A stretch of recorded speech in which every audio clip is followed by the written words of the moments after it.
नमस्कार, आप देख रहे हैं हरियाणा भारत और मैं हूं आपके साथ राहुल यदुवंशी। चलिए खबरों की शुरुआत करते हैं हेडलाइंस के साथ। जम्मू कश्मीर के पुंछ में शहीद हुआ अंबाला का जवान, फोन पर पत्नी से की थी आखिरी बार बात।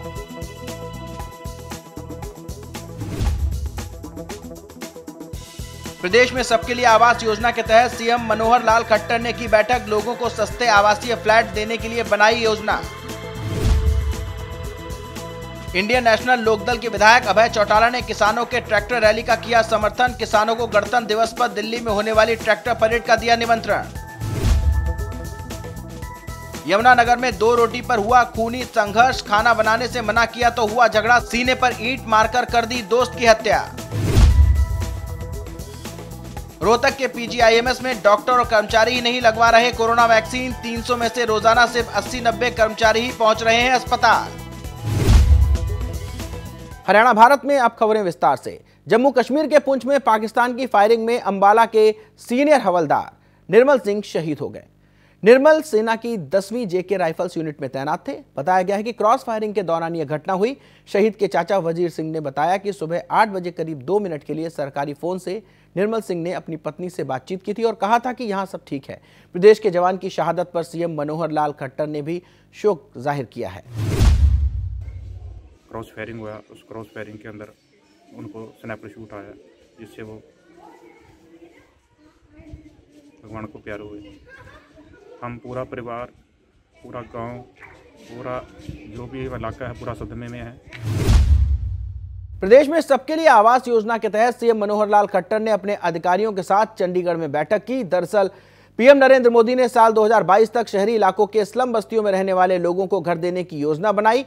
पीएम के इस विजन को आगे बढ़ाते हुए लोगों को सस्ते आवासीय फ्लैट देने के लिए सीएम मनोहर लाल ने अपने अधिकारियों के साथ बैठक करके एक व्यापक कार्य योजना तैयार की। प्रदेश में इन दिनों कृषि कानून पर सियासत तेज हो गई है।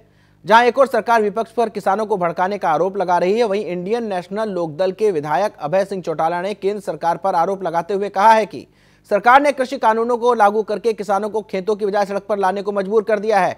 बता दें कि अभय चौटाला बारड़ा कस्बे में ट्रैक्टर यात्रा में पहुंचे थे। इस दौरान उन्होंने कस्बे में किसानों को पहुंचकर समर्थन दिया और गणतंत्र दिवस पर दिल्ली में होने वाली ट्रैक्टर परेड का निमंत्रण दिया। अगर वो सही मायने में किसान के हितैषी है तो वो फिर सत्ता से दूर हटें, और सत्ता से अगर दूर नहीं होंगे तो आने वाला ऐसा समय होगा, आप भी यही होंगे, ये सुनने वाले भी यही होंगे, वो उनकी 3 पीढ़ियों का कोई सदस्य मेंबर पंचायत में नहीं बन पाएगा। चलिए बढ़ते हैं अगली खबर की ओर। सोनीपत में सड़क परिवहन मंत्रालय ने 18 जनवरी से रोड सेफ्टी और जागरूकता अभियान का आगाज किया। यह अभियान 18 जनवरी से 17 फरवरी तक चलाया जाएगा। इसकी जानकारी सड़क परिवहन विभाग ने दी है। उन्होंने कहा कि इस अभियान में ज्यादा से ज्यादा लोगों को जोड़ा जाएगा। अभियान के जरिए ज्यादा से ज्यादा लोगों को यातायात नियमों की जानकारी दी जाएगी और उसका पालन करने के लिए प्रेरित किया जाएगा। सरकार के आदेश अनुसार सड़क सुरक्षा अभियान चलाया हुआ है। यह अभियान 18 जनवरी से लेकर के 17 फरवरी तक डे बाय डे चलाया जाएगा। पब्लिक को जागरूक किया जाएगा। अंबाला पुलिस को बड़ी कामयाबी मिली है। दरअसल पुलिस ने एक ही दिन में हुई ब्लाइंड मर्डर और पेट्रोल पंप की लूट की वारदात को महज 24 घंटे में सुलझा लिया। आपको बता दें कि शहर में रंजीत नगर में एक 19 साल के युवक की हत्या कर दी गई, जिसके बाद दूसरे मामले में 2 लुटेरों ने पेट्रोल पंप पर सो रहे कर्मचारियों के साथ चाकू की नोक पर लूट की वारदात को अंजाम दिया, जिसके बाद 24 घंटे में पुलिस ने इन दोनों मामलों को सुलझा भी लिया है।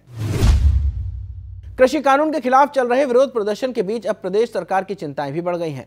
दरअसल किसान संगठनों ने सीधा ऐलान कर दिया है कि वो 26 जनवरी पर किसी भी बीजेपी नेता को झंडा नहीं फहराने देंगे। आपको बता दें कि रोहतक में कृषि मंत्री जेपी दलाल को ध्वजारोहण करके परेड की सलामी लेनी है। इसी संबंध में जिला प्रशासन और किसान नेताओं के बीच बैठक हुई और प्रशासन ने किसानों को समझाने का प्रयास किया, लेकिन बैठक खत्म होने के बाद किसान नेताओं ने यह ऐलान कर दिया कि गणतंत्र दिवस पर सभी नेताओं का विरोध किया जाएगा।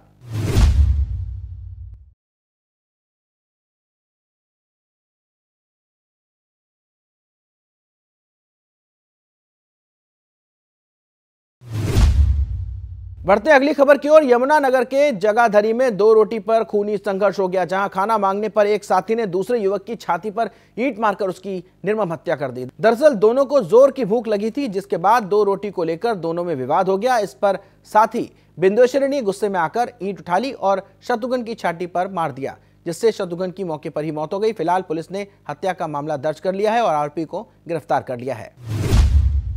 सारे जैसे कि रोटी खा रहे थे, ये लोग आपस में होने लगा, कहता मैं खाऊंगा कि मैं खाऊंगा। वो बुढ़े ने उसको पकड़ लिया, एक थप्पड़ मार दिया उसको, तो फिर वो भी हाथापाई हो गया, हमने छुड़ा दिया।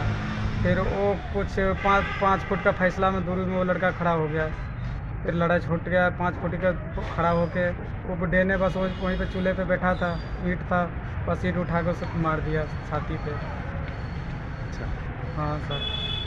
तो मौके पे मौत हो गई। हाँ सर। झगड़ा खाने को लेकर हुआ? हाँ सर, खाने को लेकर झगड़ा हुआ सर। दारू भी पी हुई थी? हाँ सर, दोनों को पी रखा। दोनों ने शराब पी हुई थी? हाँ सर। मतलब शराब पीने के बाद ही झगड़ा हुआ? हाँ सर। हाँ सर। क्या लगता था तुम्हारा? मेरा साला है सर। कौन साला, जो मर गया? हाँ सर। शत्रुघ्न आपका हाँ साला? सर, हाँ सर। आपका क्या नाम है? राजेश सादा। कहाँ का रहने वाले हो? रामनगर। और यहाँ कहाँ रहते हो? यहाँ पे बुढ़िया चुंगी। कब से रह रहे हो? यहाँ में हो गया 10-15 दिन हो गया। देश भर में कोरोना वैक्सीनेशन की शुरुआत होने के बाद एक और जहां सरकार लोगों को इस अभियान से जोड़ने की कोशिश कर रही है, वहीं तमाम दावों के बीच रोहतक के सबसे बड़े चिकित्सा संस्थान PGIMS में कोरोना वैक्सीन से डॉक्टर और कर्मचारी ही डरे हुए हैं। वैक्सीन का टीका लगवाने के लिए यहां 9000 से ज्यादा कर्मचारियों की सूची बनाई गई थी और हर रोज 300 कर्मियों को टीका लगाया जाना है, लेकिन अस्पताल में लगभग रोज सिर्फ 80 से 90 लोगों को ही टीका लगाया जा रहा है। वहीं संस्थान के अधिकारियों का कहना है कि वीडियो वायरल होने के बाद कर्मचारियों में भ्रम की स्थिति बन रही है। खबर यमुनानगर से है, जहां एक व्यक्ति का शव मिलने से सनसनी मच गई, जिसके बाद उसके परिजनों के बयान पर केस दर्ज करके पुलिस ने कार्रवाई शुरू कर दी है। मृतक की पहचान सुरेंद्र कुमार के रूप में हुई है। दरअसल मृतक के बेटे ने बताया कि उसके पिता 18 जनवरी को घर से निकले थे। वहीं पुलिस ने परिवार वालों के बयान के आधार पर केस दर्ज करके मामले की जांच शुरू कर दी है। शुरुआती जांच में ये लेन देन का मामला बताया गया है।